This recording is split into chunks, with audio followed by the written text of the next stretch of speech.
안녕하세요. 얼마 전 마침내 이혼하고 자유의 몸이 된 40대 여성입니다. 이혼을 하게 된 건, 시작은 신우 때문이었지만, 어떻게 보면 시댁 식구들 전부 다 문제였어요. 그나마 남편만 이리저리 휩쓸리지 않고 든든하게 제 곁을 지켜주었다면 제가 먼저 남편 손을 놓는 일은 없었을 테지만, 남편마저 그 모양인 걸 알았을 땐 더는 안 되겠다 싶었고요. 이제 다 끝난 인연인데 이런 걸 구구절절 말해 뭐하나 싶지만 남편하고는 사내 커플로 만났어요. 남편이 나이는 저보다 7살이나 많았지만 직급은 같았거든요. 그렇다 보니 팀이 다르긴 했어도 일적으로 자주 마주치게 되었죠.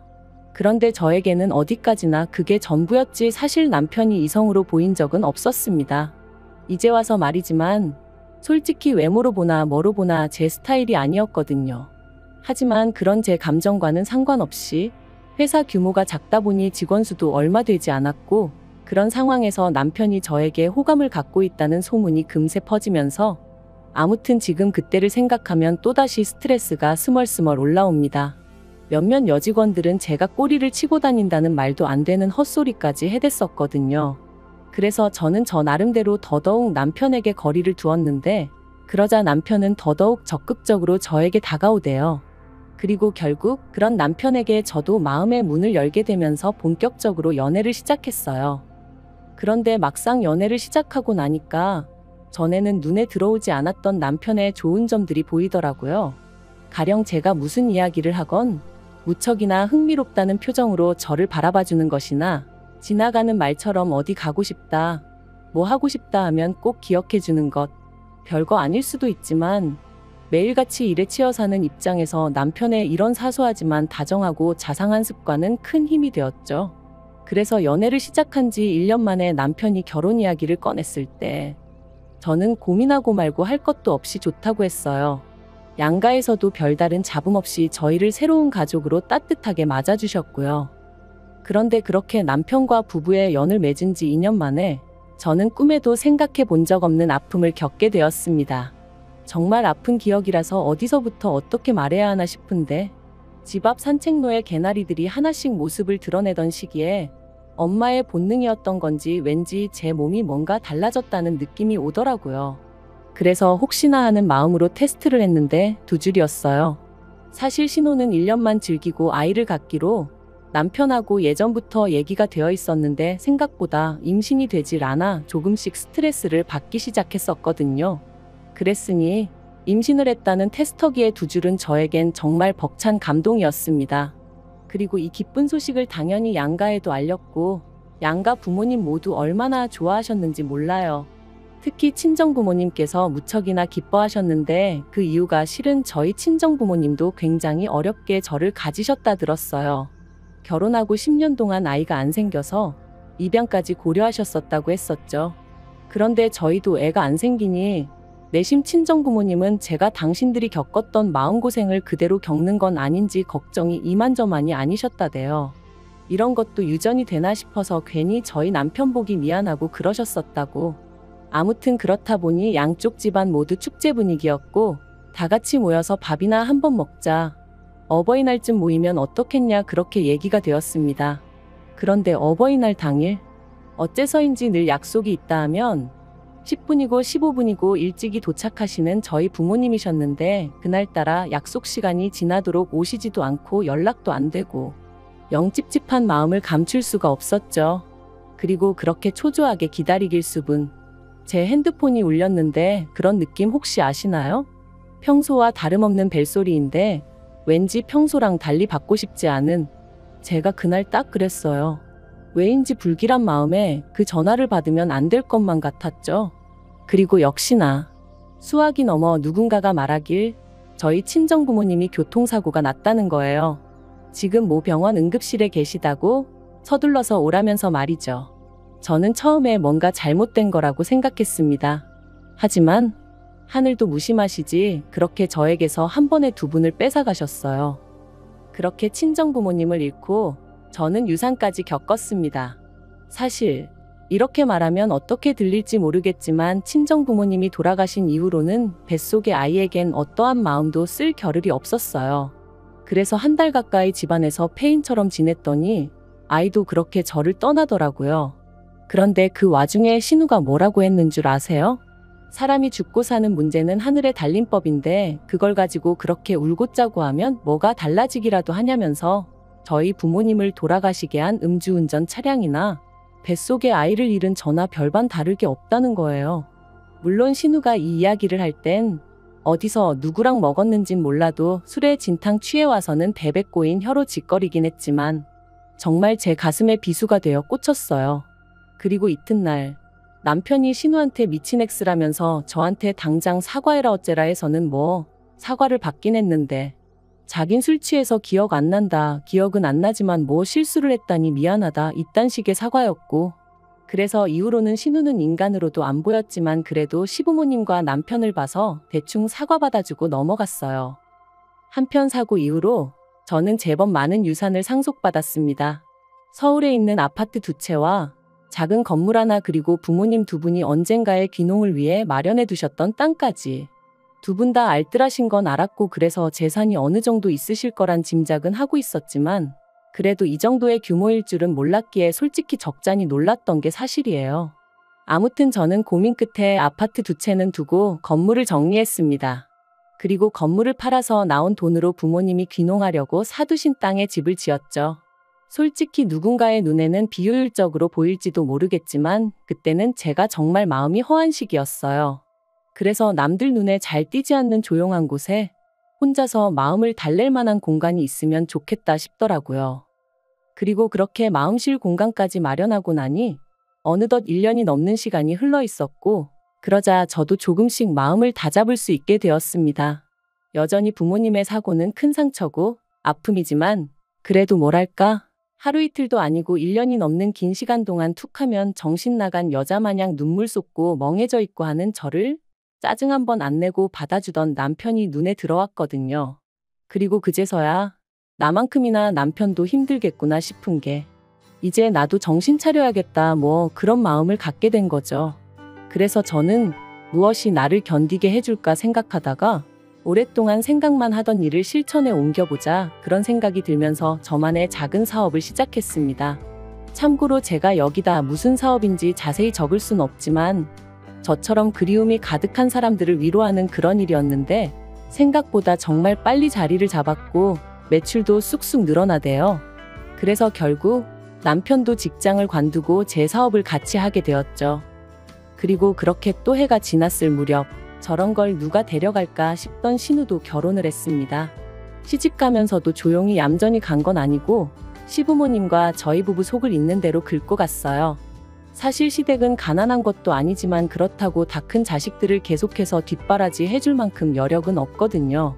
그런데 신우는 계속해서 자기도 저희 부부처럼 서울에 있는 30평대 아파트에서 시작하고 싶다는 둥 헛소리를 해대더니 급기야는 저더러 아파트 2개 받지 않았냐. 하나는 누가 사냐 자기가 살게 해달라. 공짜로 살겠다는 소리 안 한다. 1억을 내고 살겠다. 뭐별 거지 같은 소리를 어찌나 해대던지. 그리고 그럴 때마다 저에게 미안하다 사과하는 건 다름 아닌 시부모님이셨습니다만 아무리 그래도 결국 팔은 안으로 굽는 거고 피는 물보다 진하다잖아요. 어머님은 아니라고 하셨지만 이따금씩 당신도 모르게 저에게 좀 서운한 기색을 내비추셨는데 그게 또 나름대로 상처가 되더라고요. 그래도 그걸 가지고 티를 낸 적은 없어요. 그것 때문에 이혼까지 결심한 건 더더욱 아니고요.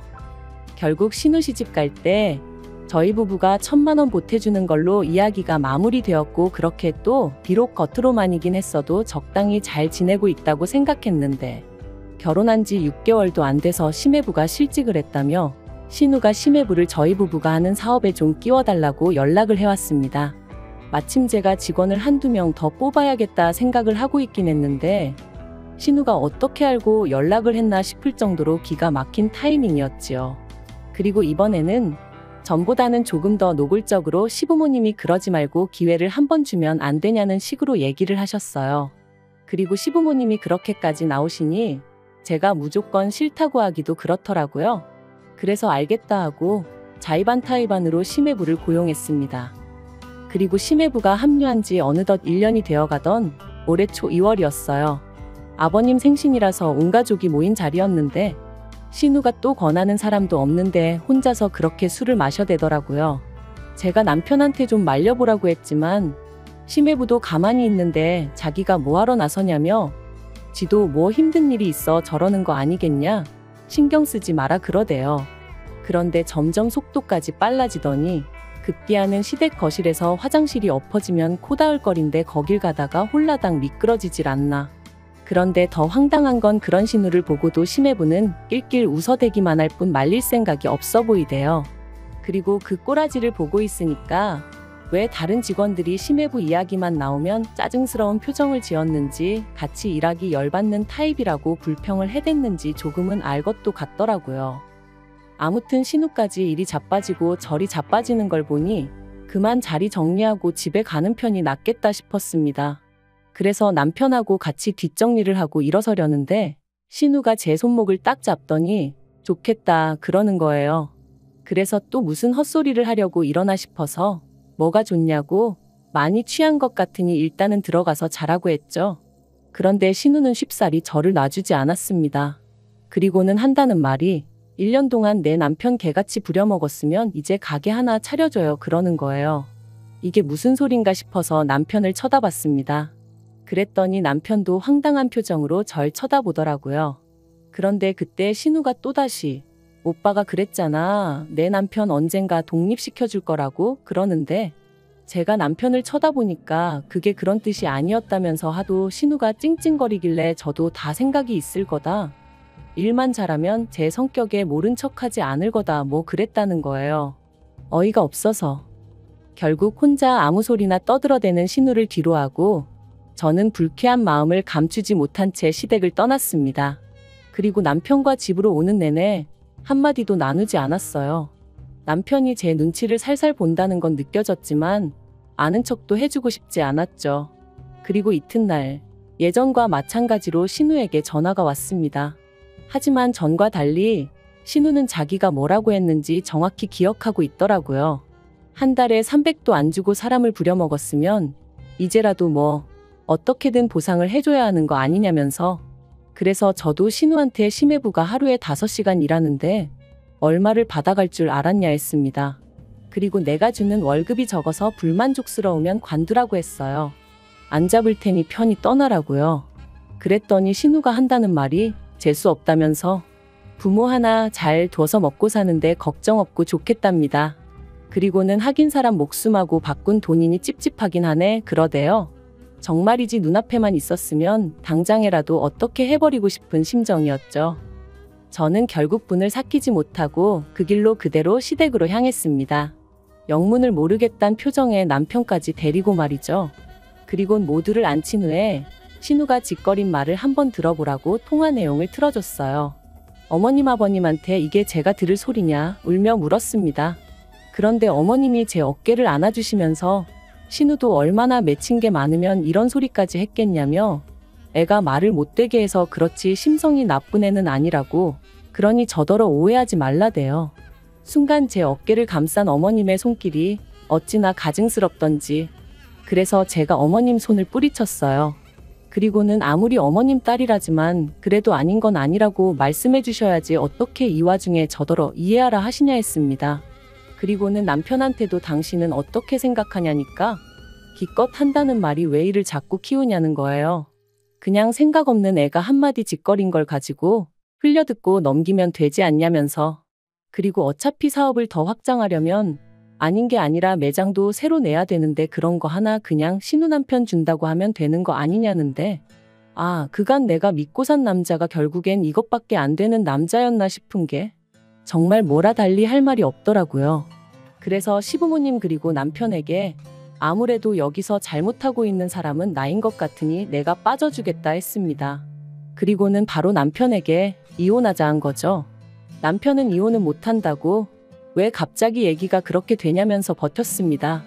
시부모님도 그날 이후로 제가 당신 말 뜻을 오해한 것 같다면서 그래도 홧김에 이혼 소리하고 그러면 못 쓴다고 그러셨는데 오히려 그런 말을 들을수록 제 결심은 확고해져 갔습니다.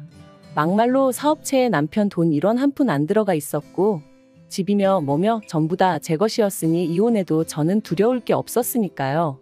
그리고 일이 정말 커지고 나니까 그제서야 신우가 한다는 말이 자기가 제가 셈이 나서 말을 좀 얄밉게 한 거 안다며 미안하다대요. 너무 어이가 없었어요.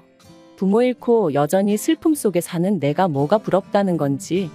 그래서 신우한테 그래, 너도 내가 겪은 거 꼭 겪었으면 좋겠다.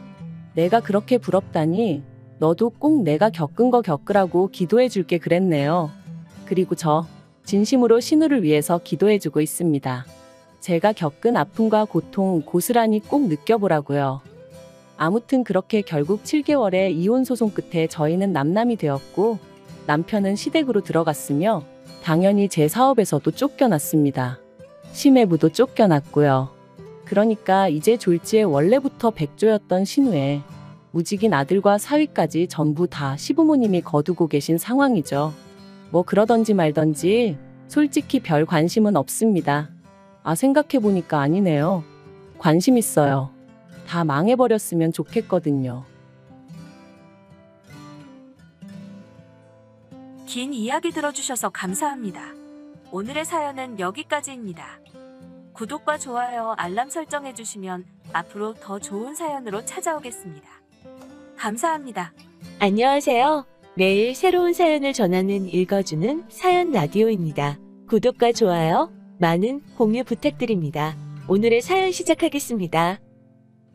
안녕하세요. 느지막이 이혼하고 자유를 즐기는 50대 후반의 여성입니다. 뭣도 모르던 시절에 친정 식구들도 그다지 내 편이 아닌 것 같았고 그런 와중에 남편을 만나 결혼했었어요.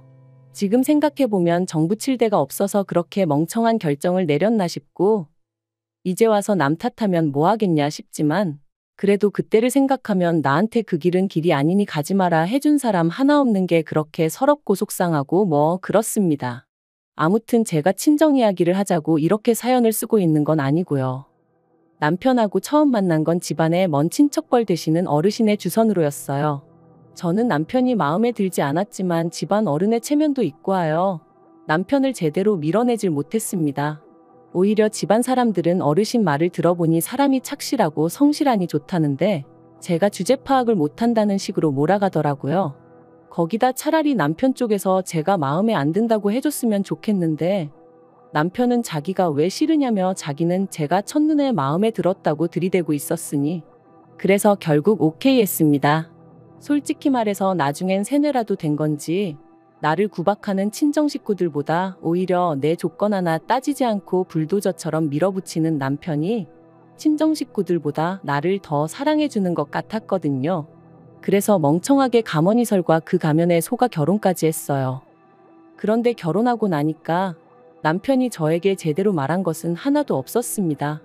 월급도 속였고 직장도 속였었죠.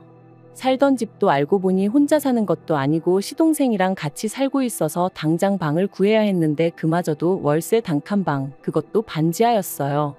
그래도 저 혼자 서울살이 하는 동안 반지하에선 살아본 적이 없었는데 말이죠. 처음 결혼한 해에 홍수가 나서 집안이 온통 물바다가 됐었는데 그때 제가 임신 중이었거든요. 그래서 그 불러온 배를 붙들고 바가지로 물을 퍼내는데 이게 뭐 하는 짓인가 싶대요. 그리고 남편은 고작 월세방 구해왔는데 저는 그래도 혼수예단 다 해갔어요. 그런데 그 혼수예단을 해준 게 누구냐면 친정 부모님이 아니라 고모였어요. 그간 저 하고 사는 걸 불쌍하게 생각한 고모가 마침 고모는 또 자식도 없으셨고 그렇다 보니 그거라도 해주마 하고 해주셨는데 그건 지금도 참으로 감사하게 생각하고 있네요. 아무튼 그렇게 결혼하고 나니까 사람이 어떻게 그렇게 달라지나 싶은 게 남편 말이죠.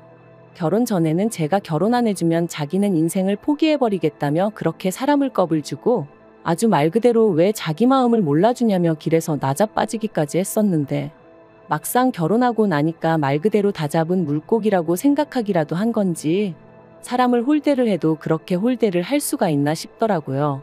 하지만 저라고 뭐 그런 남편한테 나 좀 봐줘, 나 좀 사랑해줘 하고 매달리고 싶지는 않았습니다. 그저 저렇게 쉽게 식을 사랑이었나 하고 허탈했다고 해야 할까요? 그리고 더 까놓고 말해서 그런 걸로 뭐 서름에 눈물 짓고 할 겨를도 없었어요. 첫째 돌 무렵에 제 뱃속에는 이미 둘째가 있었고 남편 월급은 계속해서 제자리였으니 먹고 살고 애 키우고 그것만으로도 얼마나 빠듯했는지 몰라요. 하지만 그런 것보다 저를 더 힘들게 한 건 바로 다름 아닌 어머님이었습니다.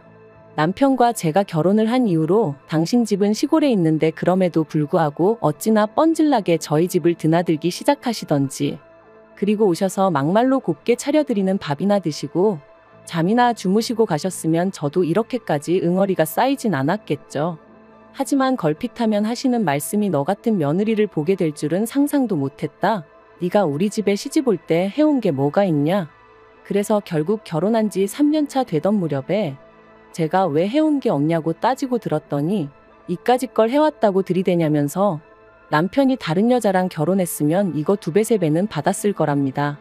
그렇다고 저희 남편 조건이 얼마나 대단했냐 하면 그것도 결코 아니었어요. 당시 작은 건설사에 다니고 있던 평범한 사람이었습니다. 시댁에 재산 같은 것도 없었고요. 그러다 결혼한 지 15년 차쯤 되던 해 아버님이 병으로 쓰러지셨는데 이때 결국 기어이 합가 이야기가 나왔습니다.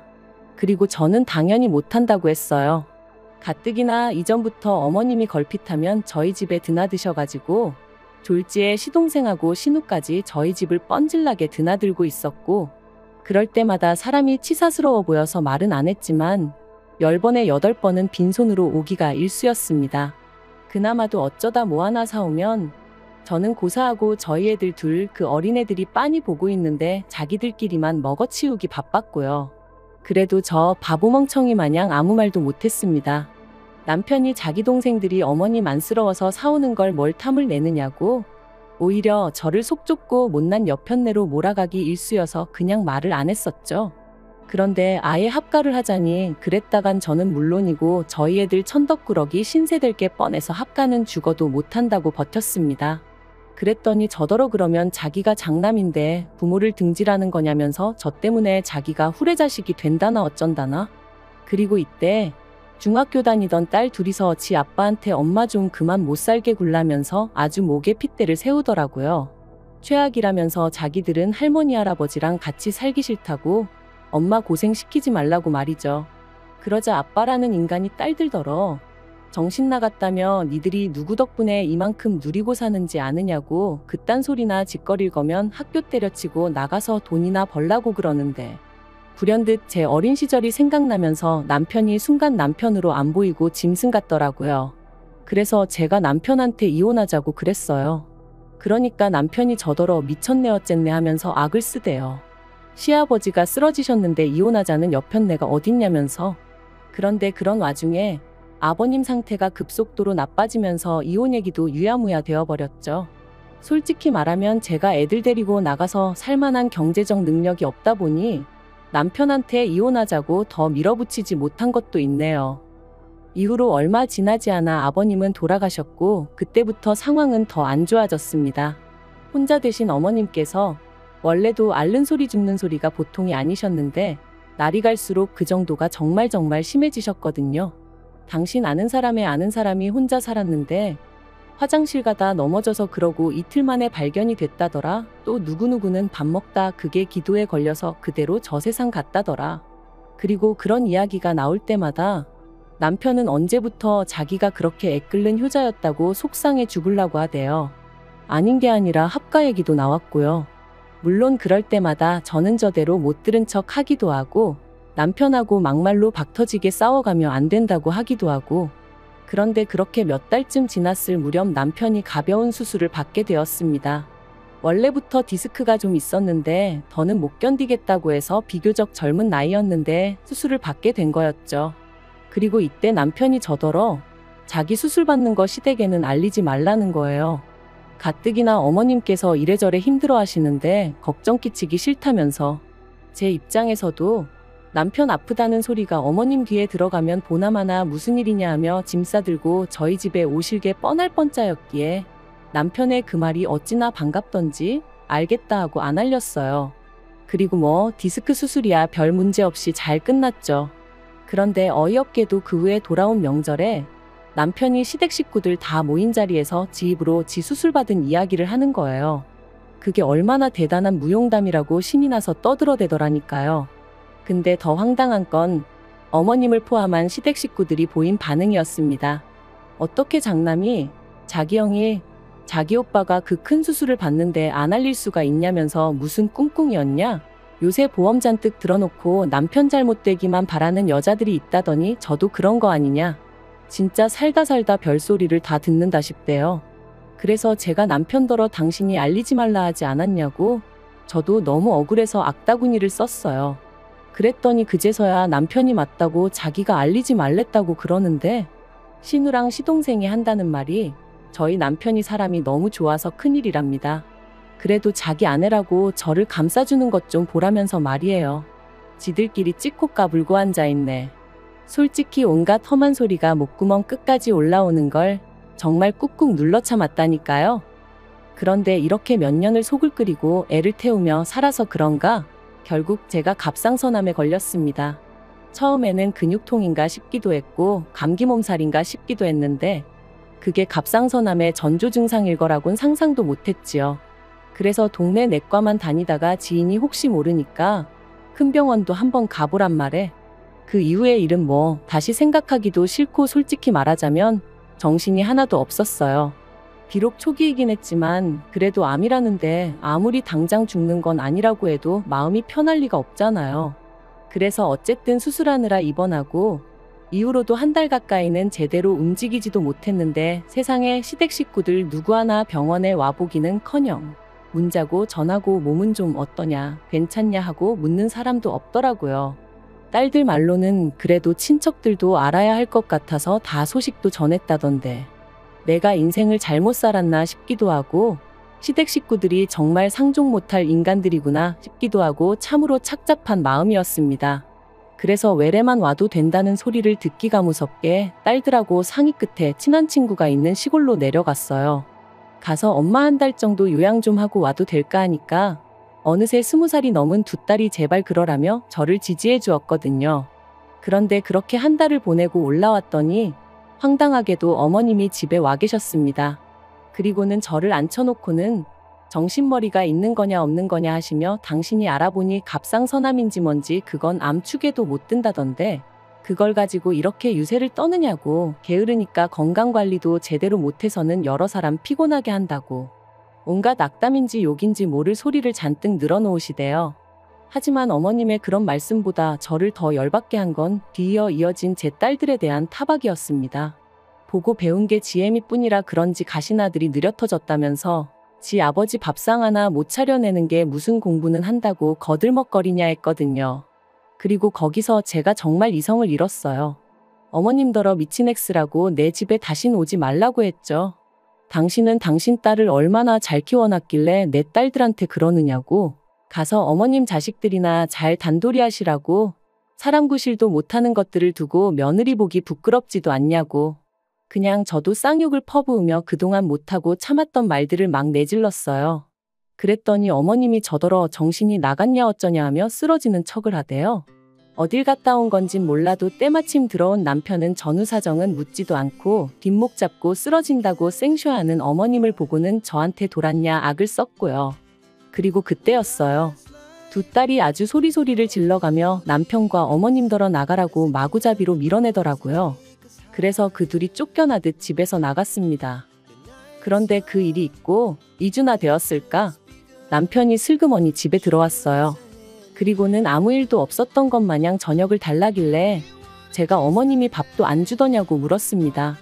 그리고는 앞으로 어머님은 물론이고 네 동생들하고도 나는 상종도 안 하고 살 거니까 그 꼴 보고 살 자신 없으면 이혼하자 했더니 알겠다고 하대요. 대신 뭐 자기가 그쪽에다가 뭘 해주던 그건 간섭하지 말라길래 그따위로 조건 걸 거면 필요 없다고 그냥 이혼하자고 강하게 밀어붙였어요. 그랬더니 남편도 이제 이러나 저러나 씨가 안 먹히겠구나 싶었는지 깨갱하더라고요. 그래서 또 한 번 이혼의 위기를 넘기고 그렇게 살았는데 결국 일이 벌어졌네요. 이후로 어머님은 물론이고 시댁인간들과 연 끊고 산 세월이 3년이었어요. 그리고 그런 와중에 딱 한 번 동서한테 연락을 받은 적이 있는데 전화해서 냅다 울고 짜고 하더니 어머님 때문에 괴로워서 못 살겠다면서 반은 하소연 반은 제 원망을 하대요. 제가 윗사람으로서 도리를 안 해주니 자기만 2배 3배로 힘들다 뭐 그런 거였죠. 그래서 그런 얘기할 거면 나한테 이러지 말고 시동생을 잡으라니까 시도 안 먹히네 어쩌네 하길래 난 모르는 일이니 알아서 하라고 딱 끊었거든요. 그랬더니 나중에 남편이 지나가는 말처럼 말하길 동서하고 어머님 사이도 완전히 틀어졌다고 그래서 신우네 집으로 모셨다는 거예요. 그래서 제가 안 궁금하니까 소식도 전하지 말라고 했는데 신우네 집으로 가고 얼마 안 가서 어머님이 교통사고로 돌아가셨다대요. 그런데 그 소식을 듣고 솔직히 아무 생각도 느낌도 안 들었어요. 안타까움이야 당연히 없었지만 잘됐다 이런 것도 아니었달까요? 그리고 남편에게 장례식에 나는 안 갈 거니 혼자 가라 했어요. 그랬더니 남편이 저더러 미쳤냐고 아주 불같이 화를 내대요. 자기 어머니가 도대체 저한테 뭘 그렇게 잘못했다고 이렇게까지 모질게 구냐면서 저 때문에 자기 어머니가 말년에 얼마나 고생을 많이 하셨는지 아냐면서 저같이 모질고 독한 여자는 처음 본다나요. 그래서 제가 남편더러 그래 나 모질고 독한 엑스라고 이게 다 니네 엄마 때문 아니냐고 받아쳤습니다. 안 하겠다는 결혼 그렇게 물고 늘어지면서 하자들더니 네가 이제껏 나한테 해준 게 뭐가 있냐고 당신이나 당신 식구들한테 내가 동등한 가족인 적이 있기나 했냐. 내가 바보 천치 마냥 못 모르고 당하고 산 세월을 생각하면 니들 얼굴에 침을 10번을 뱉어도 부족하다 했습니다. 그리고는 장례식 같은 소리 한다고 나는 니네 엄마가 죽어서 구천을 떠돈다고 해도 하나 불쌍하단 생각도 안 드니 그런 줄 알라 했어요. 그랬더니 남편이란 작자가 지 버릇 개 못 준다고 또 가방 챙겨서 집을 나가대요. 지가 나가면 누가 무서워서 벌벌 떨 줄 아나. 더 웃긴 건 그리고 나서 또 일주일도 안 돼서 들어왔어요. 그리고는 한다는 말이 곰곰이 생각해봤는데 이혼하자입니다. 저 같은 여자한테 질려서 못 살겠대요. 그래서 저도 좋다고 했어요. 막말로 자식들 다 키워놨는데 내가 뭐가 무서워서 지랑 이혼을 못하나 싶은 게. 그리고 어머님하고 연 끊고 사는 동안 저도 지인이 운영하는 어원에서 일하고 공인중개사도 땄거든요. 그러고 나니까 막말로 남편이란 작자 없어도 먹고 사는데 아무 지장 없겠더라고요. 그래서 이혼하자 소리에 쌍수 들고 환영이라고 내일 당장 이혼 서류 내러 가자 했더니 놀래가지고 말을 못하대요. 저더러 몇 번이나 진심이냐. 나 농담하는 거 아니다 하는데 그 꼬락서니가 어찌나 추접스럽던지. 그래서 결국 이혼했어요.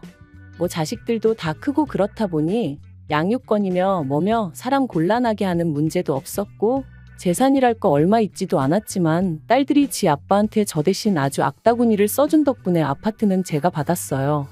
딸들이 지 아빠한테 자기들 시집갈 때 혼주석에 앉고 싶으면 집은 엄마 주라고 법대로 한다 그러면 무조건 엄마 편에서 얘기할 거라고. 그러니까 남편도 뭐 어쩔 도리가 없었던 모양이에요. 그리고 딸들이 그러더라고요. 자기들이 취업하고 나면 얼마씩이라도 엄마 생활비 보태주고 할 거니까 너무 걱정하지 말라면서 천군만마를 얻은 기분이란 게 이런 건가 싶대요. 이야기를 어떻게 마무리해야 하나 싶은데 저는 지금 이혼한 지 반년이 좀 넘었고 그 어느 때보다 즐겁고 행복한 날들을 보내고 있습니다. 그리고 남편은 이혼을 했는데도 계속해서 내가 지 뭐라도 된다고 생각하나 연락을 해와요. 대꾸를 안 하니까 꽃사진을 보내질 않나? 하늘 사진을 보내질 않나? 얼마 전엔 옛날 내적 고리짝 시절에 찍은 결혼사진을 찍어 보냈더라니까요. 그래서 제가 그 사진 다 찢어서 불질러 버리라고 그랬어요. 그때만 생각하면 치가 떨리고 욕이 나온다고요.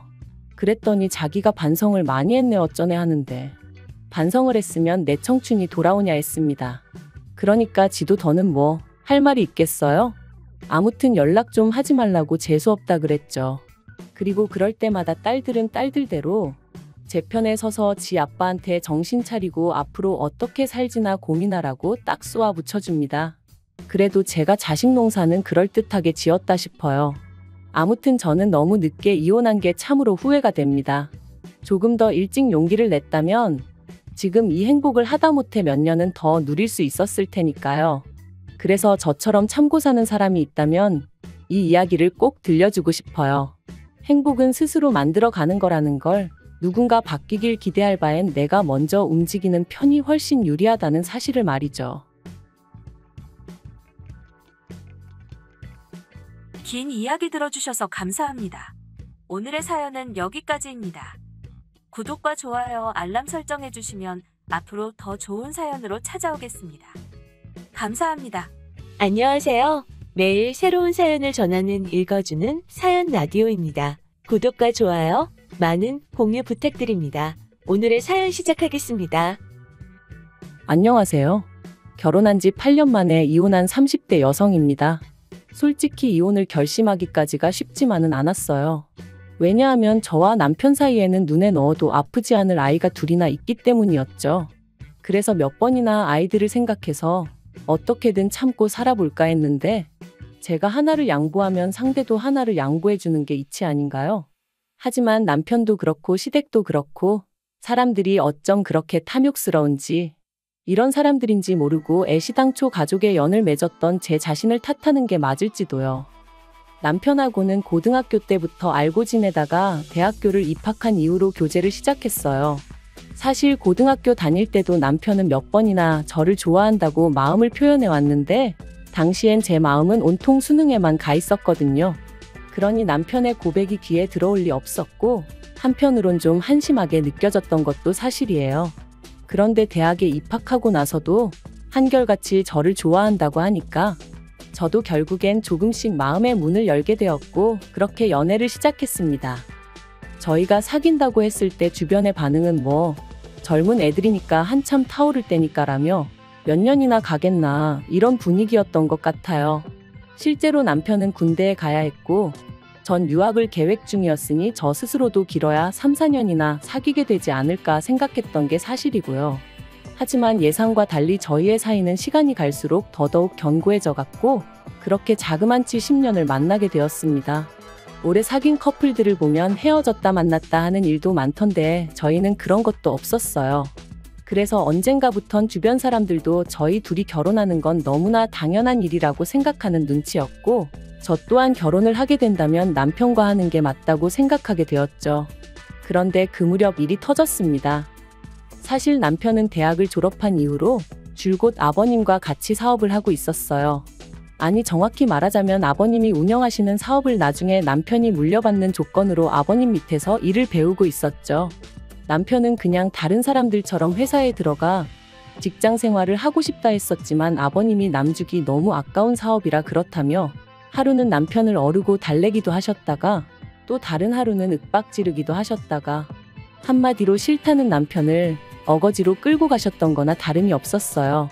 그런데 그렇게 아버님 사업에 남편이 같이 하기 시작하고 얼마 되지 않아서부터 일이 잘 안 풀린다 어쩐다 하는 소리가 들려오더니 급기야 저희가 본격적으로 양쪽 집안에 인사드리고 결혼 허락을 받기 시작한 무렵에는 폐업 이야기가 오갈 만큼 상황이 악화되어 있더라고요. 상황이 이렇다 보니 저는 남편에게 아버님 회사에서 나와 지금이라도 다른 회사를 알아보라고 조언했습니다. 하지만 남편은 자기까지 포기해버리면 아버님이 쓰러지실지도 모른다며 쉽게 결정을 내리지 못하더군요. 그리고 이런 모습을 저와 함께 옆에서 지켜보시던 친정부모님은 우유부단한 남편이 마음에 들지 않는다며 저에게 이 결혼을 꼭 해야 하겠냐 하셨습니다. 헤어지란 소리는 아니지만 그래도 일단은 상황을 지켜보자면서 말이죠. 제가 참으로 어리석었던 게 친정부모님은 사실 저를 생각해서 하신 말씀이셨고 이 세상에 저희 친정부모님보다 저를 더 생각해줄 사람이 누가 있겠어요. 그런데 그때는 그런 건 생각도 못하고 그저 제가 남편과 얼마나 오랜 세월을 함께 했는지 뻔히 아시는 분들이 그렇게 말씀하신다는 그 사실 하나만 서운하게 느껴져서는 어찌나 친정부모님이 매정하고 독하게만 보이던지요. 뿐만 아니라 목이라도 났던 건지 이런 시기일수록 제가 남편 곁에서 힘이 돼줘야겠다 싶대요. 그래서 제가 남편과의 결혼을 허락해달라고 단식투쟁까지 시작했답니다.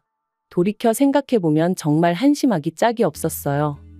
그래서 결국 친정에서 1억 8천 주고 아파트 한 채를 해주셨습니다. 혼수는 전부 제가 모아뒀던 돈으로 해결했고요.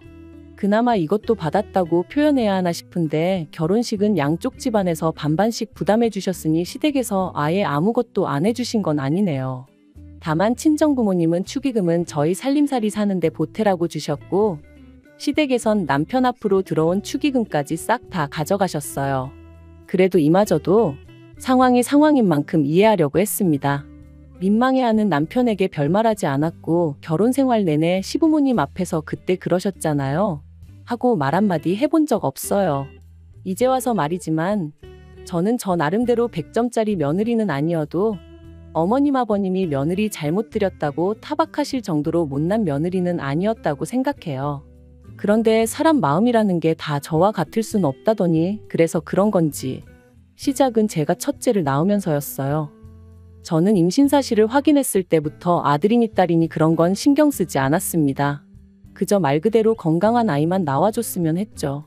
하지만 6개월이 넘어가면서 제가 묻지도 않았는데 의사 선생님께서 분홍색 옷을 준비하시면 되겠네요 라고 아이 성별에 대해 언지를 해주셨고 저는 이 소식을 친정과 시댁 양가 모두에 알렸습니다. 그런데 양가의 반응이 정말 판이하게 달랐어요. 친정 부모님은 얼마나 귀엽겠냐 뭐 그런 이야기를 하셨다면 시댁에서는 그래도 첫째는 아들이 나오는 게 좋다면서 저더러 노력을 해보라고 하셨는데 황당하더라고요. 아기 성별이 언제부터 엄마가 노력하면 달라지는 거였나 싶은 게. 그리고 역시나 의사 선생님 말씀대로 저는 딸아이를 낳았습니다. 그리고 그때부터 시부모님은 노골적으로 싫은 티를 내기 시작하셨어요. 20시간의 난상 끝에 제왕절개로 아이를 낳은 제가 산후조리원에서 돌아오기가 무섭게 둘째는 언제 가질 거냐면서 사람을 힘들게 하셨거든요. 그리고는 어차피 힘줘서 낳는 거 조금만 더 노력해보지 그랬냐는 말씀을 하시질 않나. 저희 딸아이를 향해서는 요만한 거 하나 달고 나왔으면 얼마나 좋았겠냐 하시질 않나. 솔직히 막말로 못 배우신 분들이 그러셨으면 오히려 그러려니 했을지도 모르겠습니다. 하지만 저희 시부모님 두 분 다 배울 만큼 배우신 분들이셨거든요. 그런데 그런 분들이 남들 눈을 피해서 노골적으로 손녀는 무시하고 있지도 않은 손자를 찾아대시니 환장할 노릇이대요. 그래서 저도 나중엔 너무 짜증이 나서 3억을 달라고 했습니다. 아들 낳아드리면 3억 달라고요. 그랬더니 시부모님이 네 자식 네가 낳는데 우리가 왜 돈을 주냐며 그건 또 아주 질색을 하시대요. 그러다 작년에 정말 어쩌다 그런 일이 생긴 건지 저도 모르겠습니다만 제가 임신을 했어요. 사실 저나 남편이 더는 아이 계획이 없다 생각하고 수술을 받고 그런 것은 아니었지만 그래도 둘째가 생길 거라곤 상상도 못했는데 서로가 너무 안일했던 탓이었겠죠. 아무튼 그래서 얼결에 둘째를 가졌습니다. 그리고 비록 계획한 임신은 아니었지만 그렇다고 지운다던가 그런 생각은 아예 해본 적이 없어요. 그래서 양가 부모님께 조심스레 제 임신 소식을 알리니 아니나 다를까 친정에서는 제 몸이 상할 것을 가장 먼저 걱정하셨습니다. 첫째 때도 워낙 고생 끝에 출산을 했었고 그때 이미 친정 부모님은 이러다 딸을 잃는 건 아닌가 그런 생각까지 드셨다고 했거든요. 그래서 사실 친정어머니는 아닌 게 아니라 저더러 둘째를 꼭 낳아야겠냐는 말씀도 하셨네요. 당신은 손주도 좋지만 당신 배 아파 낳은 제가 제일 중요하다며. 하지만 제가 괜찮다고 했어요. 제 성격인지 아니면 모성애란 게 그런 건진 모르겠지만 임신 사실을 알게 된 이후로는 한순간도 뱃속에 아이를 포기한다는 생각은 아예 상상조차 할 수 없었거든요. 아무튼 반면에 시댁에서는 아니나 다를까 이번엔 아들이어야 한다는 말씀부터 하셨습니다. 이번에도 아들이 아니면 어쩌냐 하는 우려 섞인 말씀도 잊지 않으셨지요. 그리고는 이번에도 저더러 고기를 많이 먹으라는 등 항상 왼쪽으로 누워 자라는 등 지금 다시 생각해도 아주 깝깝한 소리만 골라 하셨다니까요. 그리고 저는 다행이라고 해야 할지 올해 초 건강한 남자아이를 출산했습니다. 그러자 첫째 때와는 달리 시댁에서 정말 시쳇말로 좋아 죽으시더라고요. 이제 어디 가서 기죽을 일은 없겠다면서 이제 마음이 든든하다 하시면서 말이죠. 그리고는 기껏 덧붙이시기를 아마 첫째 때는 정성이 부족해서 딸을 낳았던 게 아닌가 싶다며 이것 보라고 간절히 바라면 다 이루어지는 법이라나요? 솔직히 듣는 내내 짜증나고 황당하고 어이가 없었지만 좋은 게 좋은 거다 생각하고 네네 하고 말았네요. 그런데 아버님께서 생각지도 못한 말씀을 꺼내셨습니다. 제가 말했던 3억을 주시겠다는 거였죠. 제가 남편과 결혼하고 몇 년 동안 아버님과 남편이 하던 사업은 가까스로 위기를 극복해냈었어요. 비록 코로나 때 다시 주춤하던 시기도 있었지만 최근에는 전성기 때만큼은 아니더라도 꽤나 잘 풀려가고 있었고요. 하지만 시부모님이 3억을 턱하고 내주실 만큼 상황이 좋아진 줄은 꿈에도 생각을 못했기에 솔직히 당황스럽기도 했지만 한편으론 저도 사람인데 당연히 기분이 무척이나 좋았네요. 그런데 이후로 아버님이 말씀하시기를 그렇다고 3억을 현찰로 주긴 좀 그렇다 하시더니 그러면 그렇지 아버님이 소유하고 계시던 빌라가 한 채 있었는데 그게 시가로 7억 정도 한다는 거예요. 그리고 저희가 살고 있던 친정아버지가 해주신 아파트는 어느덧 값이 올라 4억 정도 했었거든요. 그러니까 저희가 사는 아파트를 팔아서 당신한테 4억을 주고 그 빌라에 들어가서 살랍니다. 그러면 나중에 팔면 3억이 남으니까 3억을 저한테 주시는 거라면서. 게다가 더 황당한 건 어쨌든 친정부모님은 1억 8천만 내주셨었지만 시부모님은 3억을 해주시는 거니 그나마 해준다는 빌라의 명의도 남편 명의로 하라는 거였죠. 저는 남편에게도 시부모님에게도 납득이 되지 않는다고 그러니 그냥 그 돈은 안 받겠다 했습니다. 그랬더니 이제 남편이 난리가 났어요. 시부모님이 크게 마음 써주시는 건데 그걸 그런 식으로 거절하느냐고 제가 계산을 이상하게 한다면서 말이죠. 그리고는 덧붙이기를 공동명의가 뭐가 그렇게 중요하냐면서 자기랑 저랑 세월이 얼만데 그까진 명의가 뭐가 중요하냐고 앉은 자리에서 3억을 그냥 날릴 셈이냐 뭐 그러더라고요. 하지만 제 입장에선 솔직히 아버님은 7억이라지만 집이라는 게 원래 엉덩이 밑에 깔고 앉아 있는다고 돈 되는 게 아니잖아요. 그것도 누가 사줘야 돈인 거고 그리고 7억도 뭐 누가 정말 7억을 줘야 주는 거지. 반면에 아파트는 그래도 빌라보단 거래도 투명하고 시세 파악하기도 유리했으니 아무튼 여러모로 따져봐도 제가 굳이 제 아파트를 팔아 그 돈을 시부모님한테 들여가면서까지 시부모님 소유의 빌라로 들어갈 필요는 없겠다 싶었죠. 그리고 말이 나왔으니 말이지만 그렇게 빌라를 저희에게 파셔도 어디 가서 저희한테 돈 받고 팔았다고 말씀하실 분들이 아니었어요. 아마 어디 가서든 말 나오면 7억짜리 집을 저희에게 줬다 그렇게만 말씀하셨을 거예요. 안 봐도 뻔한 이야기였죠. 그래서 그냥 더는 설명할 이유도 없다 싶어 안 받을 거라고 했던 거고요. 그런데 남편은 그 돈이라고 해야 하나 집이라고 해야 하나 아무튼 도무지 포기할 수가 없는 모양이었습니다. 저를 어르고 달래도 보고 저한테 속상하다며 짜증도 내고 사실 사업이 안 될 때는 아버님이 남편 월급을 몇 번이나 나중에 주겠다며 미루신 적도 있었고 그래서 몇 달 동안 남편이 가져다주는 생활비는 구경도 못한 채 오로지 제가 번 돈으로 살아야 하는 순간도 있었지만 그래도 어찌저찌 잘 견뎌냈습니다. 저희 살림살이에 사사건건 간섭하려 드시는 것도 또 언제 손자를 안겨줄 거냐는 구박 섞인 불평도 가까스로 잘 참아냈고요. 그런데 이제 와서 3억을 빌미라고 해야 하나. 아무튼 3억을 가지고 사람 기분을 있는 대로 잡쳐놓으니 더는 참을 수가 없었습니다. 그래서 한 번은 제발 좀 그만하라고 소리를 질렀더니 남편이 기껏 한다는 소리가 제가 다른 여자들에 비해 얼마나 대단한 일을 한 것도 아니고 남들 다 낳는 아들 한 번 실패하고 두 번째 겨우 낳은 거 아니냐며. 그런데도 어머님 아버님은 그걸로 저를 꾸짖기는커녕 오히려 돈을 주겠다 하시는데 저더러 그 와중에도 욕심을 내냐면서 그렇게 욕심이 사나우면 애들이 뭘 보고 크겠냐대요. 그리고 저는 그런 남편의 마지막 말에 완전히 이성을 놓칠 뻔했어요. 그간 내가 한 이불 덮고 잔 남자가 이딴 사고방식이었다는 것도 소름 끼치고 첫째를 실패작처럼 표현하는 게 혐오스럽기까지 했으니까요.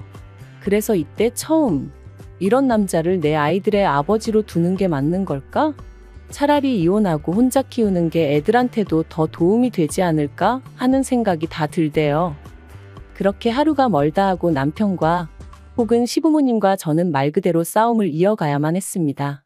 남들이 보기엔 어이가 없었을 테죠. 시부모님은 돈 준다 하고 며느리는 싫다고 하니 오죽하면 제가 자꾸 아버님 빌라가 7억이라고 하시는데 그럼 차라리 그걸 팔아서 3억을 저를 주시면 깔끔하지 않냐 소리도 했었거든요. 그랬더니 그 빌라는 기다리면 뭐 재개발이 될 수도 있고 호재가 많다면서 그렇게는 안 된다던데 정말이지 제가 여기다 다 적을 수가 없어서 그렇지 말도 안 되는 말씀을 얼마나 많이 하셨는지 몰라요. 그리고 그런 와중에 남편은 계속해서 시부모님 편을 드느라 정신이 없었고요. 마치 애를 둘씩이나 낳은 제가 정말 자기랑 이혼을 하겠냐고 생각이라도 했던 건지. 하지만 결론부터 말하자면 네, 이혼했습니다. 막상 이혼을 마음먹으니 참으로 사람 사는 게 이렇게 허무했나 싶을 만큼 모든 일이 일사천리로 진행되대요. 재산이나 마나 제가 결혼할 때 친정아버지가 제 명의로 해주신 아파트라 그건 뭐 남편이랑 나눌 이유가 전혀 없었고요. 아이들의 양육권 또한 마찬가지였어요. 저한테 이혼의 이유가 있던 것도 아니고 경제적 능력이 없는 것도 아니었으니 아무리 남편 쪽에서 고집을 피운들 아이들 둘 다 제가 맡게 되었거든요. 그리고 그제서야 시부모님이 좀 뭐랄까 앞불싸 싶으셨던 모양인데 버스 떠난 뒤에 손은 든다고 문 열어주나요? 요새 그러면 벌금이에요. 이혼 후에도 제 생활은 크게 달라진 바가 없었습니다. 굳이 꼽자면 친정부모님이 전보다 자주 왕래를 하며 아이들을 챙겨주신다는 거 정도였달까요? 그리고 남편은 저와 이혼 후 시댁으로 아예 들어가 살기로 했다고 소식을 전해왔습니다. 아주 저 보란듯이 아버님 사업을 자기가 세계 1등으로 만들 거라며 후회하게 만들어주겠다길래 꼭 그렇게 해달라 했어요. 저한테는 좋을 게 없지만 그래도 애들 입장을 생각하면 아빠가 망하는 것보단 잘 되는 게 나은 거니까요. 주변에 보면 말도 안 되는 상황에서도 아빠 없이 애들을 자라게 하기 싫다며 바보같이 참고 사는 여자들이 있던데 절대로 그러지 말라는 말을 꼭 해주고 싶어요. 누가 당신 인생을 대신 살아주는 것도 아닌 만큼 결단을 내려야 하는 순간에는 사소한 한두 개의 사실에 얽매이지 말고 주체적으로 결정을 내리고 자기만의 길을 개척해 나가라고 말이죠. 그리고 한 가지 더 말하고 싶은 건 남편이나 시부모님이나 동계산 그따위로 하지 말라는 거예요. 눈 가리고 아웅도 아니고 내가 무슨 3살 먹은 어린애인 줄 아나. 도둑놈 심보가 따로 없던데 인생 그렇게 살지 말아요. 긴 이야기 들어주셔서 감사합니다. 오늘의 사연은 여기까지입니다. 구독과 좋아요, 알람 설정해주시면 앞으로 더 좋은 사연으로 찾아오겠습니다. 감사합니다.